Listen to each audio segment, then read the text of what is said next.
On November 13th, Felix Unger was asked to remove himself from his place of residence. That request came from his wife. She asked him to leave because he wouldn't listen to the Joel Michalec Show.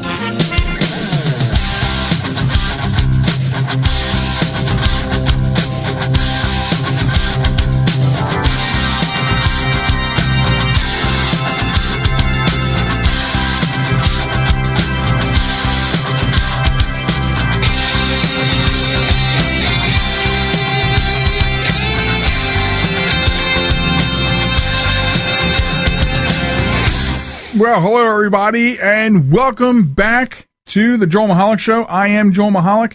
This is the Joel Michalec Show, and it's the opening for Season 2, the Season 2 premiere, if you call it, the Season 2 debut. It is the first episode of the second season, and welcome back. Thanks for joining us.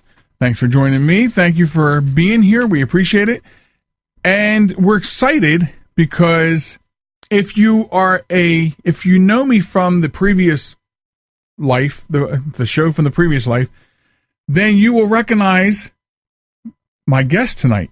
Yes, as I said last season, Season 2, we will start moving back into the guest arena. If you are new to the Joel Michalec Show, the new show, then you're really going to enjoy tonight's guest.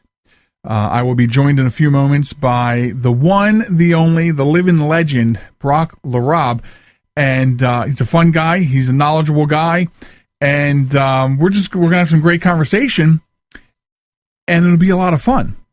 So, since we're back, and it's Season 2, and a couple housekeeping things. First of all, things are still the same. It is still joelmichalec.com. So that is where you want to go to get the show live when it's on the air. You can go there, get them on demand. You can get news. You can get to the blog that I write. You can get everywhere you need to go. Social media.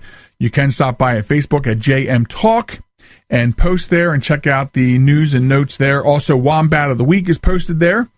If this is your first show, then you'll find out later on what the Wombat of the Week is. Also, new feature that we actually started before, in between Season 1 and Season 2. We got it started on Facebook. Honor Thy Heroes, which is a new segment we're doing each week here on the program. So tonight's our first one that not only will it be on the Facebook after the show tonight, you will... Actually, no, it goes on Facebook in the morning, Sunday mornings. That's right. So you may already saw it, but tonight will be the first time that we're actually going to feature it on air later on in the show. I talked about this last year. We have a relationship together, so that's why you're going to catch me saying we a whole lot, because I'm talking about you and me. We're together in this. And so last season, we talked about the possibility. We tested the Facebook Live thing. And I said that we would probably go and get that step on the gas for Season 2. But what I wanted to share with you, because we share, this is a relationship we're in, is I've kind of backburnered the Facebook Live thing. A few weeks ago, I made a clean opinion on Facebook in someone else's conversation. I didn't use foul language. Just an observation, an opinion. And I got a citation from Facebook for hate speech.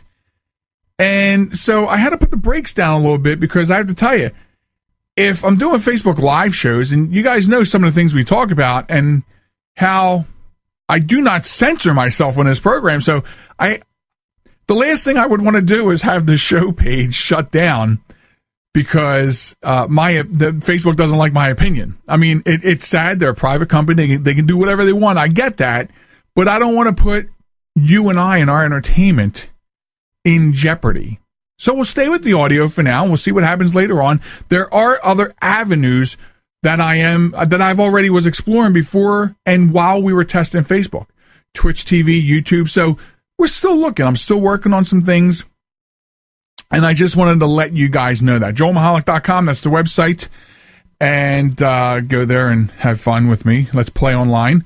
But in the meantime, as I said, I want to welcome in my guest. Very happy not only to be able to talk with him on air again, but I'm very happy to bring him here and introduce him to new listeners that maybe don't know him from the previous show. He was a staple on that show, came by every once in a while. We had great conversations about everything from A to Z. And so please welcome to the program, Mr. Brock LaRobb. Brock, good evening. How are you? Well, good evening, Joel. How are you, my friend? And you know what? It's great to be back. It's great to be on a great show. It really is. And you know, and I'm on a lot of great shows, but you know what? You're up there. I'm telling you, I don't know what to say. And thanks so much for having me. And you know, for our listeners out there, and I just want to say, Joel Michalec, his staff, they are top of the line, 5-star. And it's great to be back. And thanks for having me back. I really appreciate that. That is so kind of you, Brock. Do I pay you now, or did I send you the check afterwards? Pay me in installments. For just $1.99 a month, you can rent Brock. But wait, there's more. Absolutely. Yes, there is. Seriously, it is great for you to come on. I got to tell you, when we were talking through email and getting this appearance prepared, and remember I said to you, here's the format of this show. You know, it's only half as long, and this is what we do. We sort of, I set out and said to you, tell me what you want to talk about, think about it, and we'll formulate the first segment of that. Then I'll do my thing in the second segment, and then the third segment's kind of already preset. And then when you got back to me and said, this is what I want to talk about, I was like a fangirl. I mean, I was like, a kid in the candy store. I mean, he wants to talk about horror movie genre and sci-fi. I mean, how much better can that get? And just a week and change before Halloween. Well, yeah, I figured that the timing was not only fantastic, but I love horror movies. I really do. And I must say it's the old horror movies, with the studio, back in the studio system, and the industry used to refer to as Universal Horror.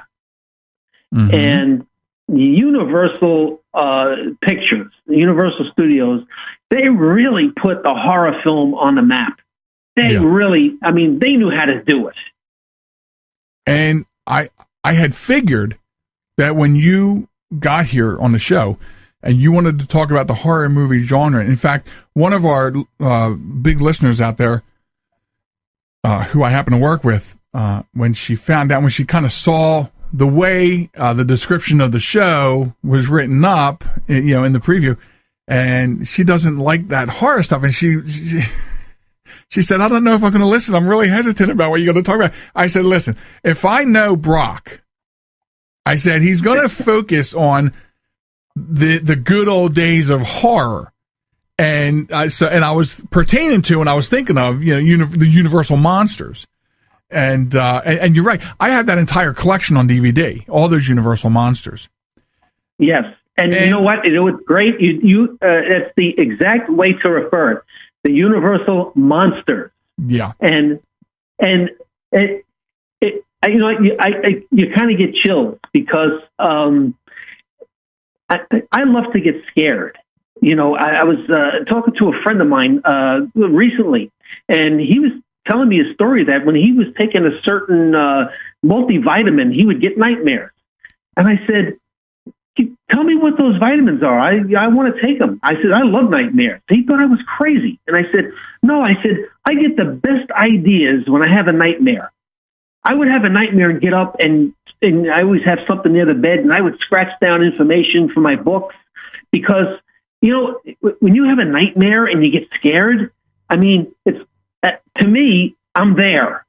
I dream in color. It's like, boy, was I really talking to Ronald Reagan? That kind of thing.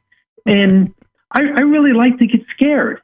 And that, again, that goes back to my childhood, especially in growing up in New York. We had a whole bunch of TV stations, and we, WWOR 9, Channel 9, show RKO horror film.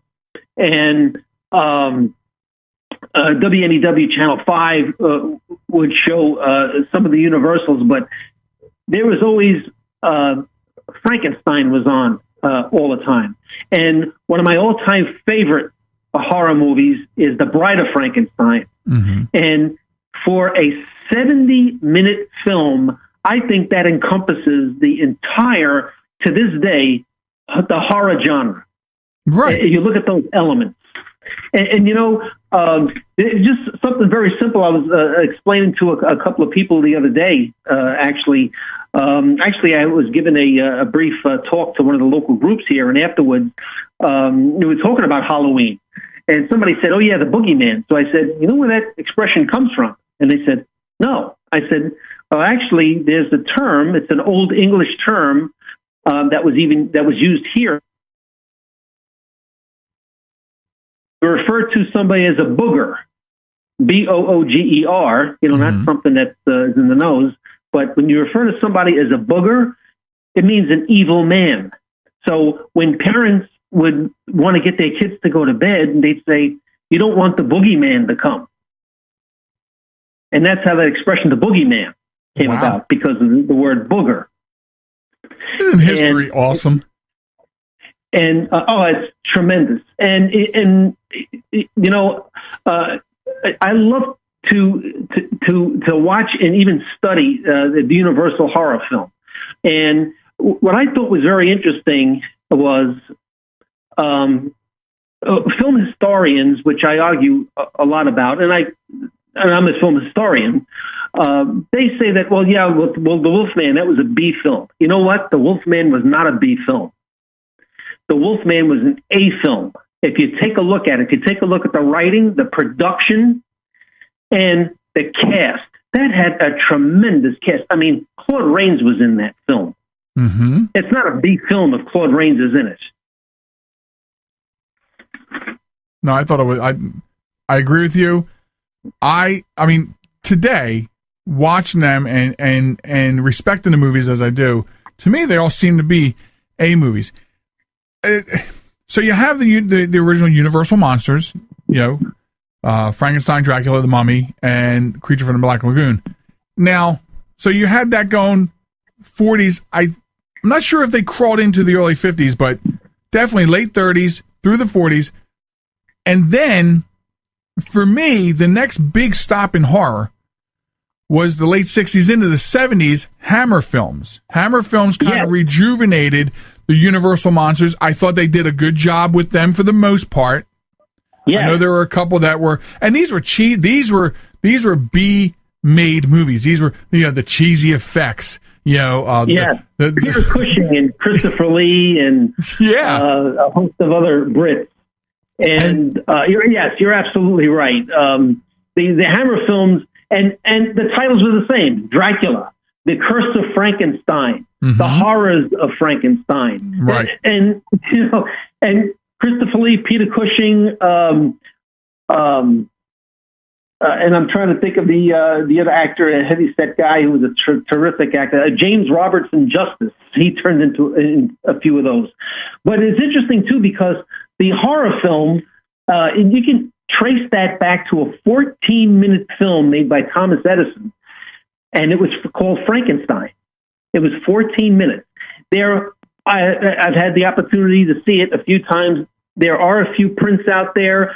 I think if our listeners go out and they can Google it, they're going to be able to catch at least 12 minutes of it. And it is, of course, made 1910, 14 minutes, but it kind of makes your hair stand up just looking at the way they depict the monster. Mary Shelley, who wrote the novel in the early 1800s, I mean, what kind of a sick mind does she have to write that? Because, I always thought the interesting thing was the book was kind of mild, yet she had scenes that she wrote in the book of gore. I mean, real gore of the monster. But it also leads into probably, I would say, my favorite fiction book of all time. I think it's the greatest detective story ever written. Bram Stoker's Dracula. That book I could not put down the first time I read it. Truly a classic. I thought it was the greatest detective story. It was chilling. It was a horror story, but it was the greatest detective story. The way he put that book together and wrote that, and when they wanted to do the film, there was some trouble with the copyright, and because originally Nosferatu, which was a German film, the first version on film. Yes, which is an excellent film. They had to make some changes there because it was under lawsuit by the Stoker family. And later on, it was purchased by Irving Thalberg, the rights, but he made a deal with the Stoker estate. And they were able to infuse a lot of the elements from, they didn't call it Bram Stoker's Dracula, they called it Dracula. And the person that, the actor that they wanted to portray Dracula was Lon Chaney. But Lon Chaney had passed away right before that. And because he was the foremost horror actor, just for the mere fact that he can see, if he read a script, he saw his character on the wall. He would be able to do a sketch, and then he had his own makeup. And it's uncanny the way he did the makeup. And you look at films, silent films like The Hunchback of Notre Dame, which is a profound film if you look at it. I mean, the characterization and the story is, you kind of scratch your head and you say, wow. Well, another one with Lon Chaney, London After Midnight. Poor film is, you can't even see it completely because it burned up in a fire. Exactly. And I was able, TCM one night showed still pictures of it while they played music to the background. It wasn't the same, but his character of the vampire, which of course, if anybody knows the story, the talkie version, the remake of that was The Mark of the Vampire, which really is not much of a horror film. Right.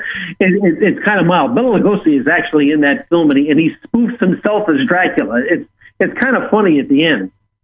But it's interesting you said in mentioning that up until 1950, in 1951, RKO put a film out that changed the horror genre into the science fiction genre with a movie called The Thing, which is in my top 10 of all-time favorite films. Right. Another good horror film, yeah.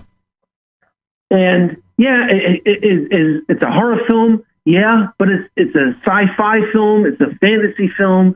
Of course, Howard Hawks did the direction, and it's rapid fire. Well, actually, Christian Nyby did the direction, but it's got a lot of Howard Hawks flavor in that. Right. But that film ushered in science fiction. It ushered in The Day the Earth Stood Still.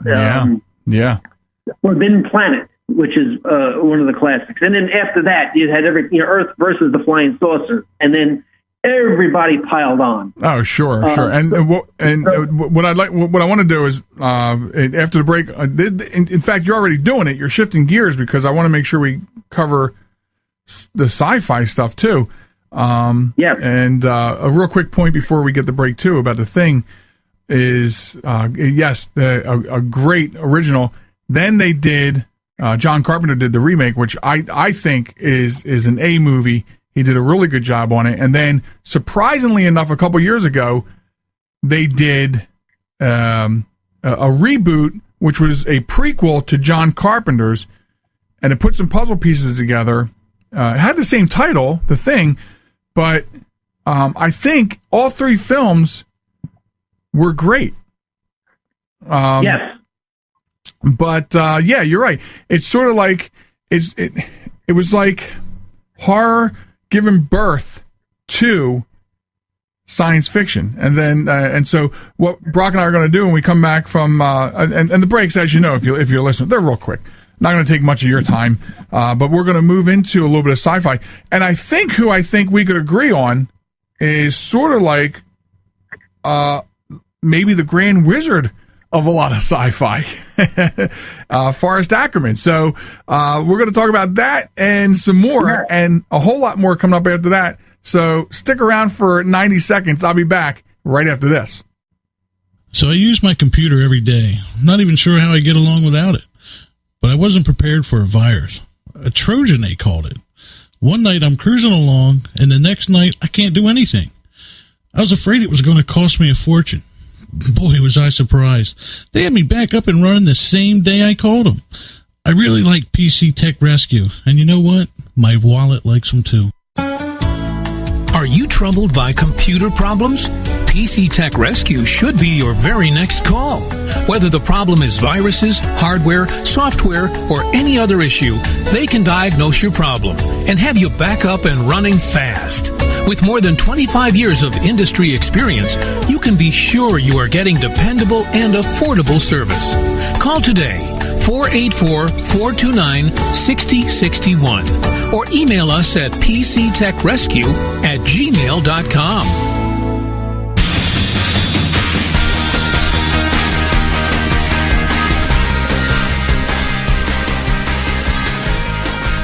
Welcome back, everybody. It is the Joel Michalec Show. I'm Joel Michalec alongside Brock LaRobb, my guest tonight. We're talking horror, we're talking sci-fi, and of course, later on the program, Wombat of the Week, Honor Thy Heroes, our regular segments, a couple of rapid-fire points to make coming up later on as well.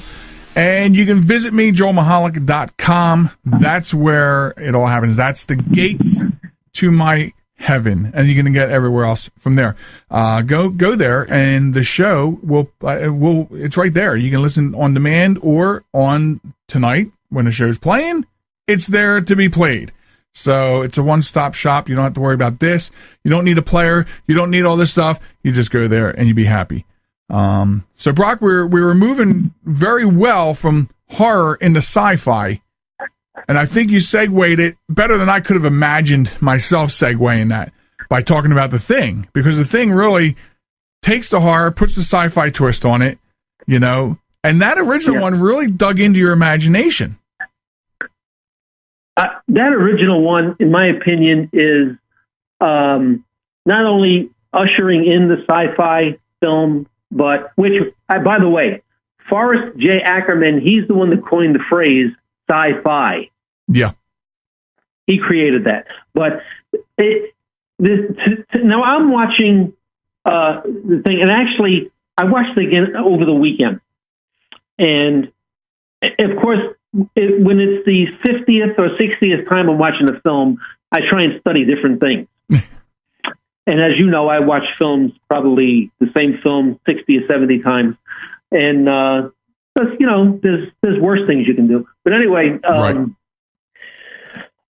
And I'm paying attention to that, again, to the dialogue and the set, the way the set's filmed, set up. And then I kind of thought, I said, something? And you know this, Joel, I don't believe in life in outer space. I don't believe that. But I said, this to me makes a lot of sense. Okay? Imagine being one of the people there, okay? And you're under attack by something that you really don't know much about. Right. And you got to come up with something to stop it. And on one hand, you have science, the scientists saying, no, we want to preserve it. On the other hand, we have the civilians and the military saying, we have to preserve humanity. Mm-hmm. And I was looking at that and seeing how the way it was written and the way it overlapped each other, the way it was done. And I thought it was brilliant the way it was done. Of course, based on a short story, Halt Who Goes There, and I thought it was brilliant. And that's from there. Other producers were looking at that, saying, "You know what? We got something there. The budget wasn't very big. Okay, I mean it was RKO Studio, which not a big studio. Okay, but It was a extremely popular film. To this day, it's a very popular film, and that just exploded. And growing up, again, to go back to move the thing into famous monsters of filmland, which Forrest J. Ackerman was one of the creators and editor-in-chief and owners, and which me and my brother, when we were kids, we couldn't wait for the issues to come out. And yeah, that was... he would show or have short articles in there, and he would have pictures of various horror films that you never saw before. He had an entire issue just on the thing with various pictures and how makeup was put on and the sets and the filming. And I remember as a kid looking at that and saying, wow, this is fantastic how this was done. And so he always had a section of sci-fi, horror, and he dedicated every one of his magazines to the legend of Lon Chaney. It was, I could remember, and you can even get some issues now. These issues, the old issues, you can still purchase. The back of every magazine, right before the advertisements, he would always have a section that would be entitled "Lon Chaney Will Never Die."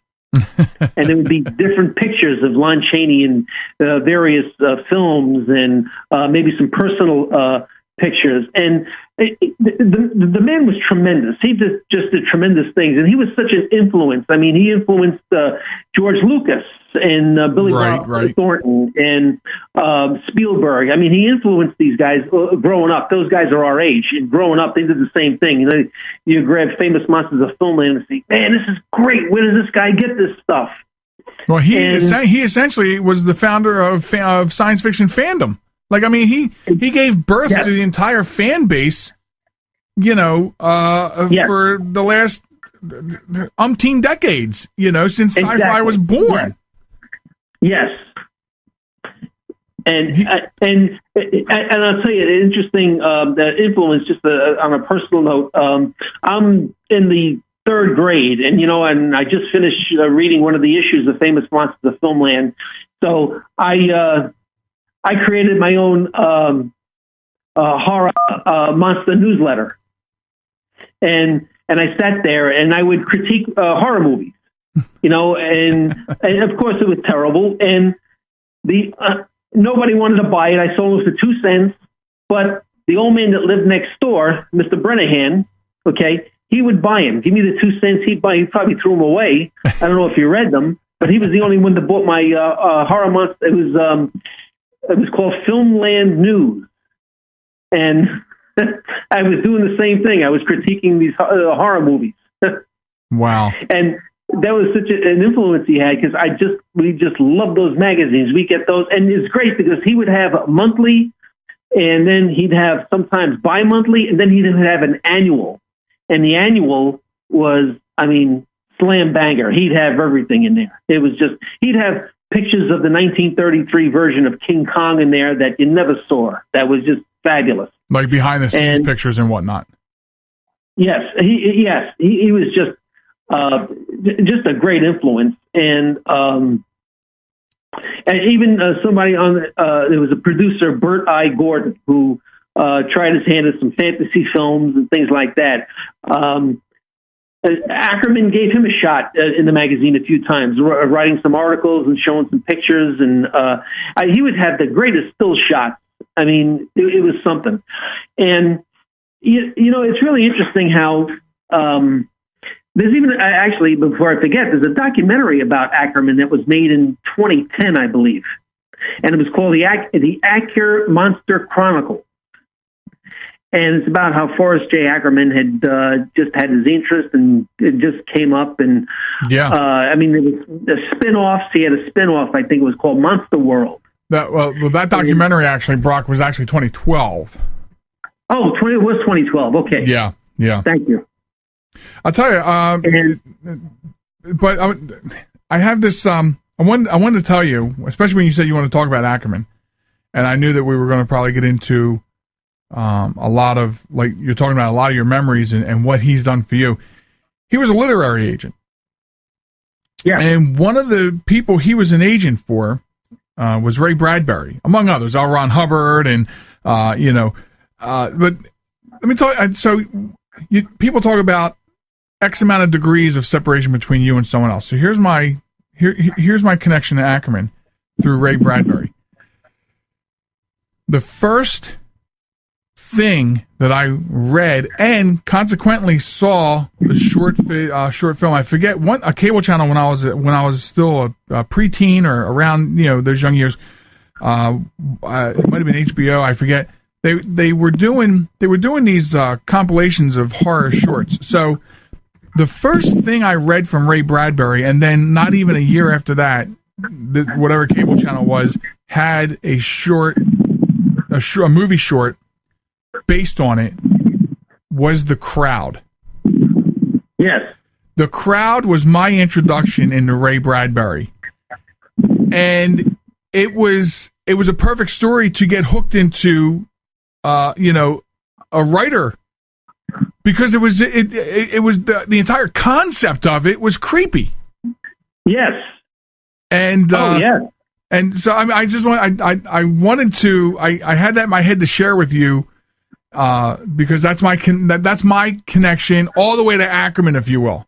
I didn't have the opportunity to see any of these fan magazines that he wrote, or these fanzines, and things that, I knew of him. I knew several of his nicknames. I knew about a lot of things that he did. I knew who he represented as far as science fiction and fantasy writers. I knew all those things, but my connection that I couldn't wait to share with you to him is actually Ray Bradbury. Yes.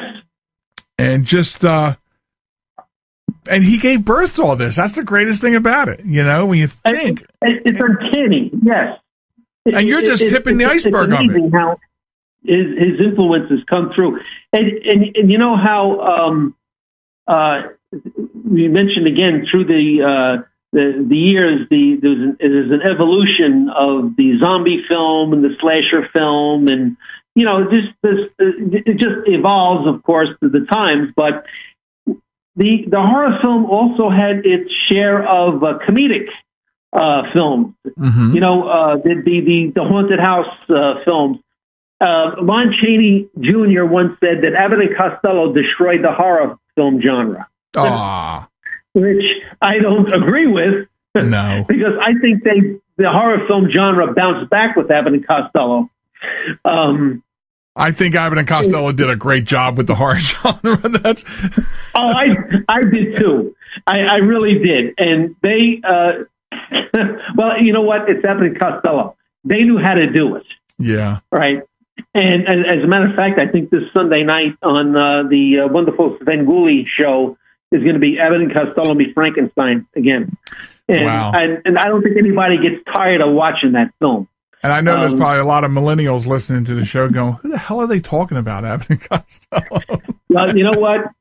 They should listen to us, because if they don't, they miss a lot. Oh, sure. Because again, it goes back to my basic theme. Fun. People don't have fun today. They don't know how to have fun. We know how to have fun because we grew up having fun. That's absolutely right. I want to tell you what my biggest complaint about horror movies are. Please do. I'm clock watching here, but I wanted to squeeze this in before we run out of time. Currently, my largest complaint with horror movies, because like you said, you love having nightmares. You love waking up scared. You had a nightmare. Okay. I don't know if I personally would agree and say that I like, be scared from nightmares. I don't necessarily like nightmares, but I like a horror movie to scare me. And then when I'm watching a horror movie that scares me and I jump, and my wife says, "What's the matter?" I'm like, "Oh, the movie." She said, "Why do you watch it?" I said, "Well, it's doing its job." If I'm not scared, then the movie sucks. And the problem today is, Brock, because I'm still I still follow horror and I watch them, garbage or not. It's hard to find something that legitimately scares you anymore. You know, it's like they've run out of ideas. No one's being original. You know, and then you get all these remakes and reboots, and sometimes they're right, sometimes they're not. But now this past weekend, I did watch a couple, you know, movies that were really decent. And I would say I agree with everything the critics say. But typically, The Conjuring, a couple years back, based on, you know, real events from 1971 to 1980. Was like really the last thing that really, you know, like a movie that really scared me. And James Wan, he's doing a whole universe based around, you know, the Warrens. But he did a really good job with that. And that's what's missing these days. And the amount of movies that come out, whether it's direct to video or now you got these streaming services. So a lot of movies go direct to streaming, or even the stuff that comes out in the theater. It's like, what are they doing? Right, yeah. So I would say the percentage is extremely low that they even scare me anymore. Yeah, exactly. Yes, I'm in total agreement with you, because gore to me doesn't translate into being scared. No, I want my mind scared. I want my mind freaked. That's what I'm looking for.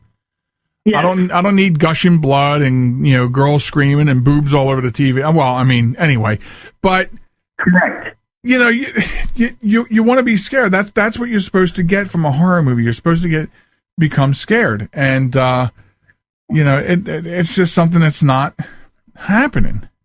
I mean, in the last 10 years, Brock, we've got a couple short minutes left before break. In the last 10 years, is there a movie that you think qualifies as a movie that actually scared you? Movie that really, well, you know what scared me, and even a little bit, was the Mothman Chronicle. Ooh, yeah, a little longer than 10 years ago, but that was a good movie based on an urban legend. That made my hair stand up a little bit. Some of those scenes, and I made sure the first time I didn't see it in the movies. I had rented a DVD. And I made sure all the lights were out, and I was by myself, and that made my hair stand up. Yeah, they did a nice job on that. That's the last one, and before that, I would have to say The Exorcist. That scared the hell out of me. The Exorcist. I watched The Exorcist for the first time when I was 6 years old.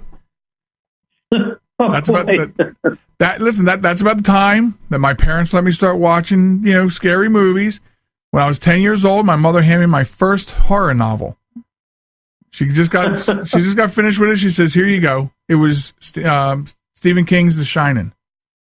Oh yeah.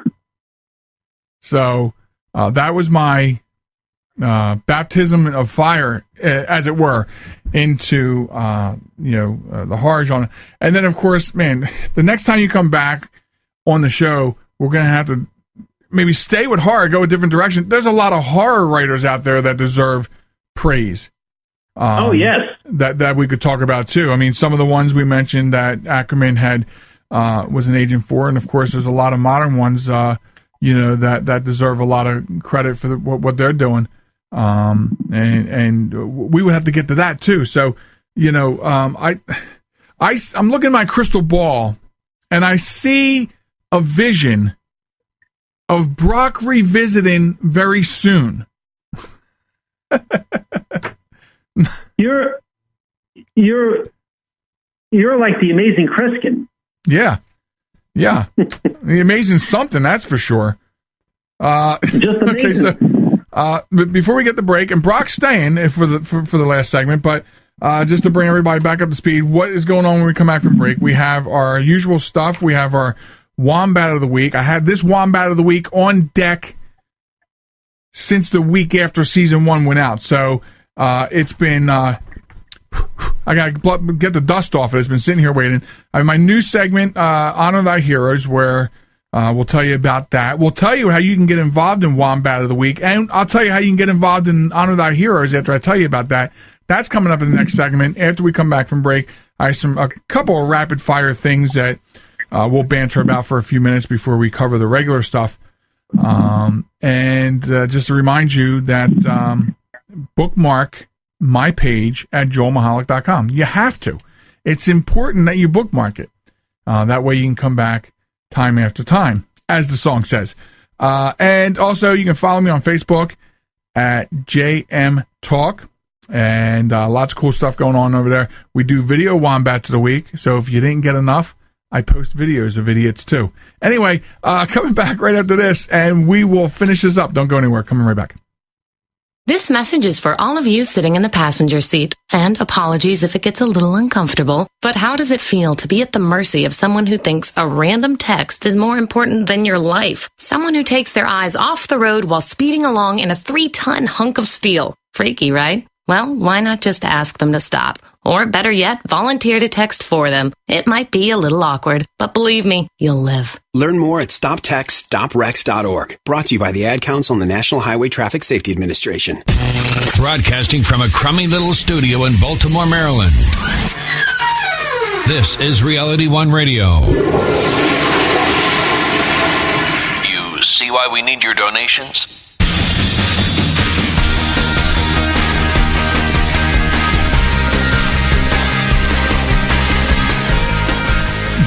Welcome back. It's the Joel Michalec Show. Oddly enough, I happen to be Joel Michalec, so I must be in the right studio. It is first show back, season 2.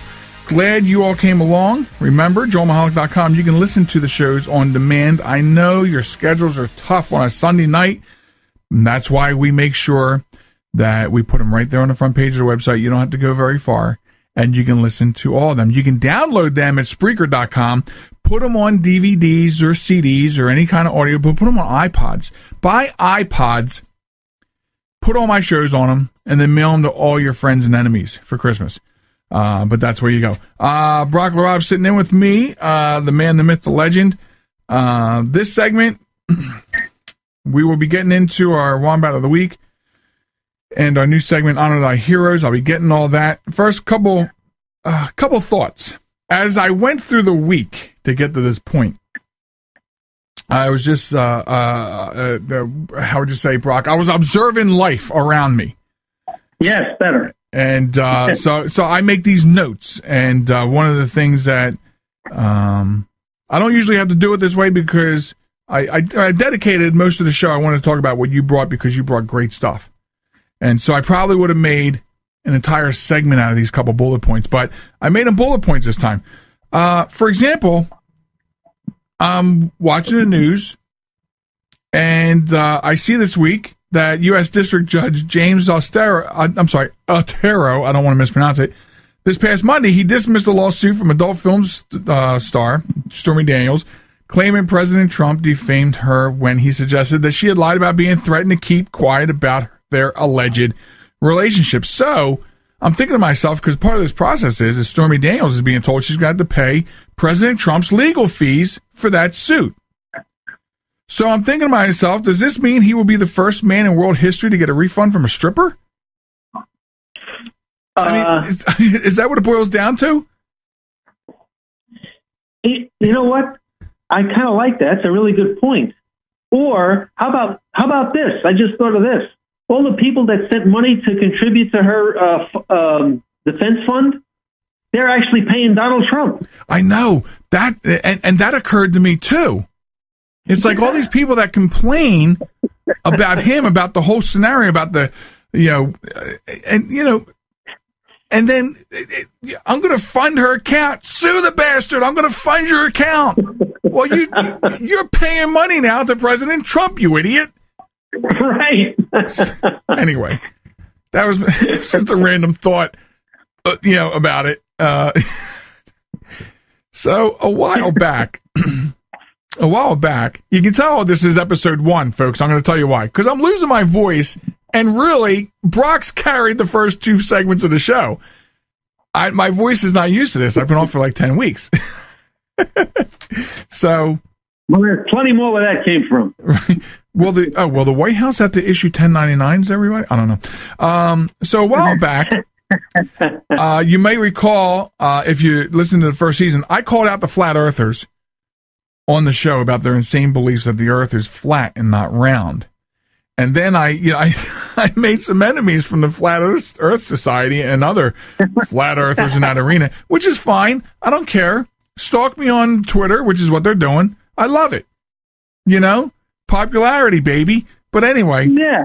Exactly. So I was thinking about it because, I want to be fair to them. They put out really insane videos and blogs trying to prove their point, that the Earth is flat.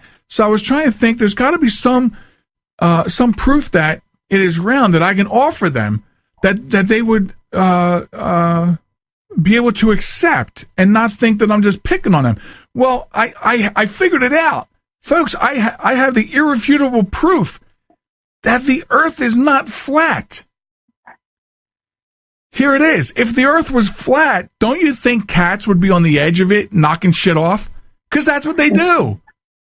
Right. So obviously, since cats aren't all roaming to the edges of the Earth, it must be round. It has to be. These are facts as I present them here. These are facts. Brock, if you didn't hear that show, you got to go back and listen to it. I mean, where all you really have to do is just go check out the Flat Earth Society. Look at some of their videos. I think one of the videos I talked about was where they took a ball, like a soccer ball, and a glass of water, and they're like, see how the water runs off the Earth? This sphere representing the Earth, it just runs off. Oh yeah. And then they got a dinner plate and they poured water on that and they said, see how it pools like a flood, and we get a lot of floods and a lot of rain, and where does it go? It goes nowhere. It stays here. So, I mean, these are some of their theories. You got to love America. It's not just America, Brock. The British Empire, the United Kingdom, whatever they call themselves these days, has a very large flat Earth contingent of people. I'm sorry, flat earthers. I can't help it. I mean, you opened the door for this. Well, I make a lot of people angry when I say we're the only ones. There's no life in outer space. Yeah, and that could make a lot of people angry. That could be a whole segment or a whole show, talking about that, because I do disagree with you there. But that's okay. Yeah. It's okay because we live in a society where it's okay to disagree and still be friends. That's the fun of it. Yeah, you can't prove that on Facebook, but that is the truth. You can disagree and still be friends. If everybody agreed with everything, what kind of a dull world we'd have? In the earliest days of my broadcasting, my broadcasting partner was Vita. You know Vita. You remember Vita? I sure do. And in between shows, when we were discussing topics, she used to get slightly perturbed because we agreed on everything. She's like, damn it, you got to disagree with something. I'm like, well, I don't disagree with that. I'm sorry. So and she said it didn't make for good radio, but we did make good radio back then. Yes, it did. Okay. For all the people out there that are, really into Christmas in evil ways. And I'm talking about people that love it when the stores set stuff up so early that you walk in there and you go, oh, I didn't know you guys were celebrating Hollow Thanksmas. Because I'm in Home Depot last week and Halloween decorations are up, Thanksgiving lawn ornaments, and the Christmas stuff is up. And I'm like, is this Hollow Thankmas? What holiday are we celebrating here? So for the people that are like just too into Christmas, and I've said this on the previous show, the Behind the Mic show. I said this all the time. It gets worse every year. I'm the kind of guy that I find Christmas carols on the radio acceptable after Thanksgiving. I'm talking Black Friday, Thanksgiving night if you want. I'm okay with that. Yes. And when I was growing up, you got a little bit in between the regular pop music for the next couple weeks, all the way up till the 24th. And the 24th, the station's like at 6 p.m. till 6 p.m. Christmas Day. Then they switched to that nothing but Christmas format. But you got it blended in before that. And I used to say it gets worse every year. October 26th at 2 p.m. October 26th at 2 p.m. This coming week, Hallmark starts their nonstop Christmas movies at 2 p.m. on October 26th. Hallmark Channel can't even get to Halloween. It started those in June. And here's the problem with Hallmark Christmas movies. They produce like 100 movies a year. They're all the same actors, the same theme, and they just give it different names. Yes. And you know what I figured this out, actually, because I did spend some time watching that, because I said, I got to get an angle on this. I got to see what's going on. Remember the old, of course you remember, the Superman television show, The Adventures of Superman with George Reeves? Mm-hmm. The reason why they all wore the same costumes in every episode was because they filmed different scenes, and for the whole season, they just spliced the scenes together. Yeah. I think that's what Hallmark does. Hallmark has all of these actors. They just film a bunch of scenes and then say, all right, you know what, splice that there. And that's how they make all these movies. They figured it out. They figured out what they were doing back in the day, and that's what they're doing. I absolutely agree with that. And it's cheap.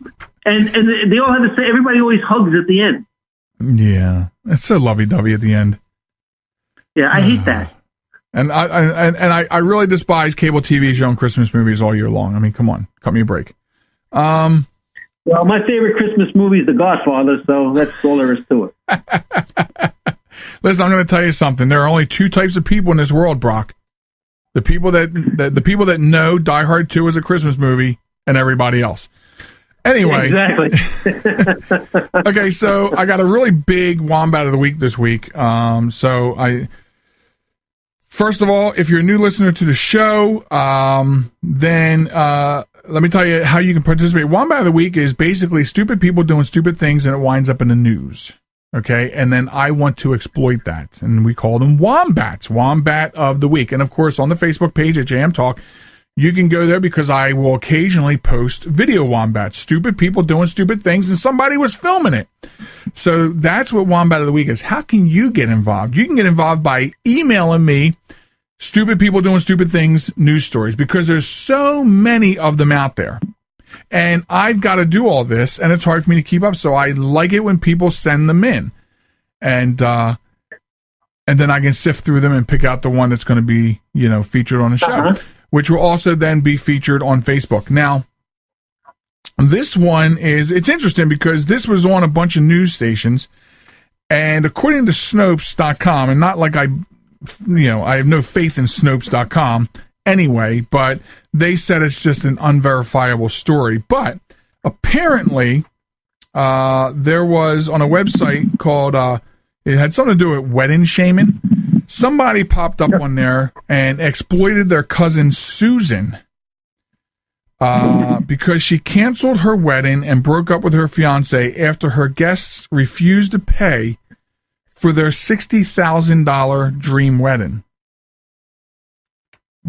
And so now, as I usually do, I run through the story for you. So a woman's Facebook tirade, blaming friends and family for not paying for her $60,000 wedding, has gone viral across social media, and screenshots of the screed were uploaded to Reddit. Now, let me tell you, I don't think I'm going to read any of them. It is a tirade and a half on Facebook. I did paste the 5 screenshots. They will go on after the show tonight. And I want to advise everybody right now, it's not safe for work because of the language and content. And it's also viewer discretion is highly advised before you look at that post with the pictures. The bride, identified only as Susan, wrote that she had canceled the wedding and broken up with her fiancé. Then she proceeded to blame her friends and family for ruining her marriage and her life. Susan wrote that she wanted to be a Kardashian for a day and have a blowout wedding. And she and her fiancé specifically asked for cash gifts, requesting around $1,500 from each guest, or they weren't invited, she wrote. It quickly became apparent that most of the invitees were not willing to pay out $1,500. Susan wrote, "How could we have our wedding that we dreamed of without proper funding? We'd sacrificed so much and only asked each guest for around $1,500.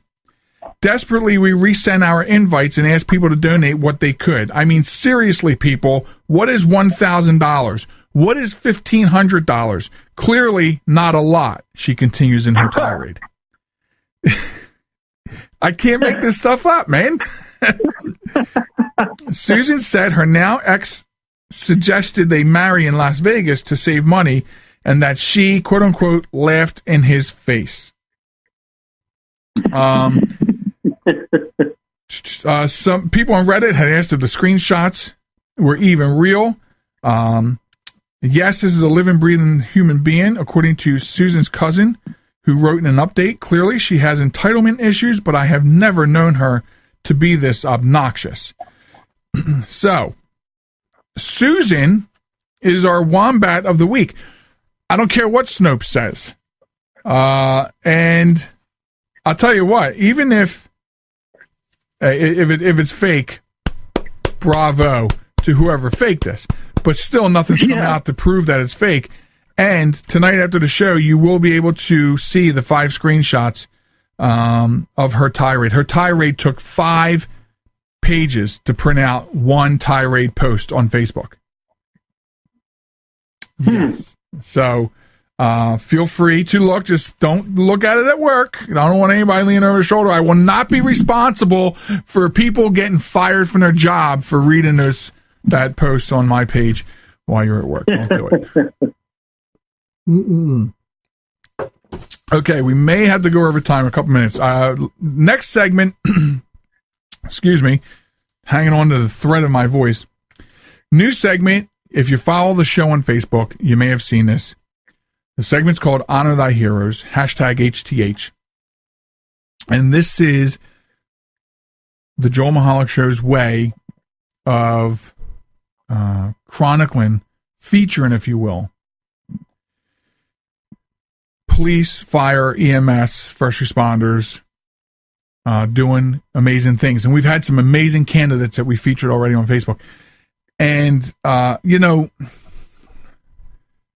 specifically police officers, they get a bad rap. And if you've listened to my show long enough, even my previous show, Behind the Mic, you know that if there's a bad cop out there in the news, I'm going to call you out too. We don't need that. We don't need, I've been through that. That's not the point. The basic point is there's enough of that going on. And what happens is the people that do good, especially police, they don't get enough praise or recognition. And it's the old adage, right? You do something good, nobody hears about it. You do something bad, and the whole world knows.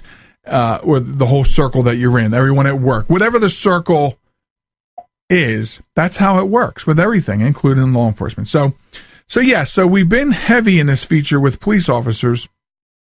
And that's why I want to say, just like Wombat of the Week, if you see a story out there from your community or your local newspaper about EMS, firefighter, police officer, first responders doing exceptional work, I want that story.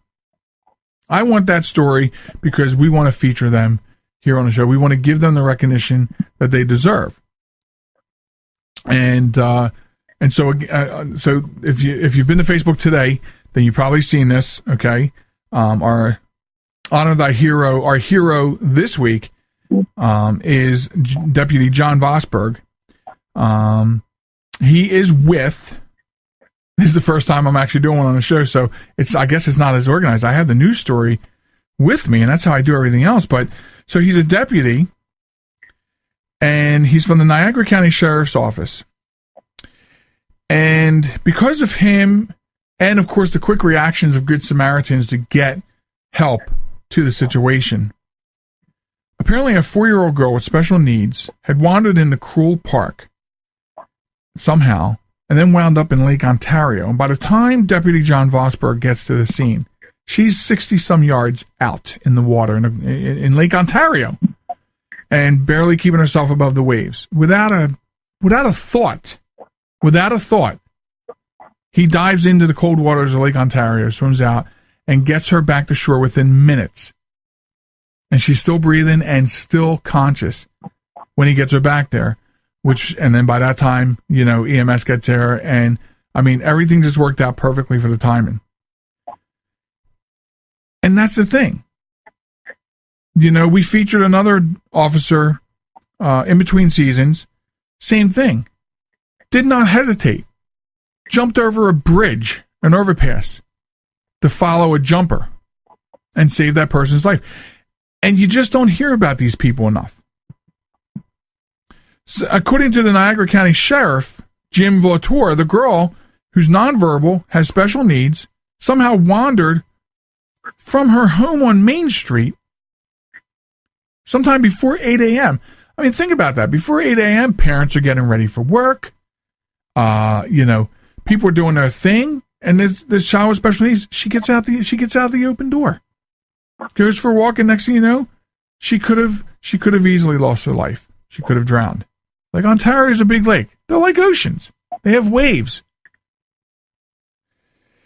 And he, without hesitation, he dives in and he gets her back. And EMTs were able to evaluate the girl. She was taken to the children's hospital, further evaluation, and she's fine. He fulfills his obligation to community service in the highest honor. And because of that, Deputy John, you're honored on Honor Thy Heroes here on the Joel Michalec Show, and we thank you for the service that you give to your community. And that's what I need.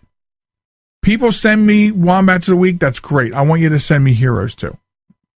I need you to send me heroes, and we will give these heroes time. And we will put them out there. They're going to go by tomorrow morning.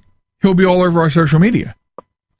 So that is the Honor of Thy Heroes. I'm sure if you follow the show on Facebook, you've probably seen what we've been doing, and we'll continue to do that. We had a couple weeks where we had nothing. It's hard for us to get information out there, and that's one of the reasons why I did this. It's hard for me to find heroes in the muck of all the other garbage out there as it relates to police. I even have cousins who are firefighters, and I'm like, can you guys find me some EMS or firefighter stuff? Where would you go if you were looking for stories about heroes in your line of work? And they haven't even gotten back to me yet. They're stumped for an answer. We need to tell people about these people, and that's what I want to do. So, in the meantime, having said that, and knowing that I'm into overtime already, but that's okay, I want to thank my guest, Brock LaRobb. Brock, it's such a pleasure to have you here. And I don't know if we got to put you on a monthly payroll schedule or something to be here, but we have to have you back. Actually, shoot me an email. Let me give me some times, and I'd love to. I'll make time for it. I'll be out there. I'll be in Jacksonville in November. I'll be a keynote speaker at the quarterly meeting of the Daughters of the American Revolution. Nice. So just for our people out there, and I'll be doing a lot of things, working on 2 more books, and probably going to be setting up a blog also soon. So, well, make sure you get me that information too, because I will forward that information across our social media networks as well. Oh, great. Thank you. I shall do that. Yeah, get me on. You know what? I love the show. You guys are great. I love you, brother, and I'll make time. It's never a problem, and it's always a pleasure. You got, like I said, a great show, great audience. Agree, disagree, doesn't matter. We're in America. This is the greatest country in the world, and every day gets better. I couldn't have said it better myself, brother. Brock, thank you very much. I will. Yeah, we will be in touch, and we will get you set up on probably some sort of regular schedule. Everybody else, you have to go. You're welcome. God bless. God bless you too. You have to go to Facebook, JM Talk. You can go to my website, joelmichalec.com. You can get the shows on demand there. You can listen to your probably there listening live now. If you're not, stop by right after the show. It becomes on demand immediately like that. We're so happy to have had you here. My guest next week on the program is Barry Slinker. He runs a 24/7, 365 old time radio station on the internet, and another fun guest. And great topics, and being right on the heels of Halloween, you have no idea what we might talk about. So join me next week on the Joel Michalec Show. Until then, have a great night. Be safe.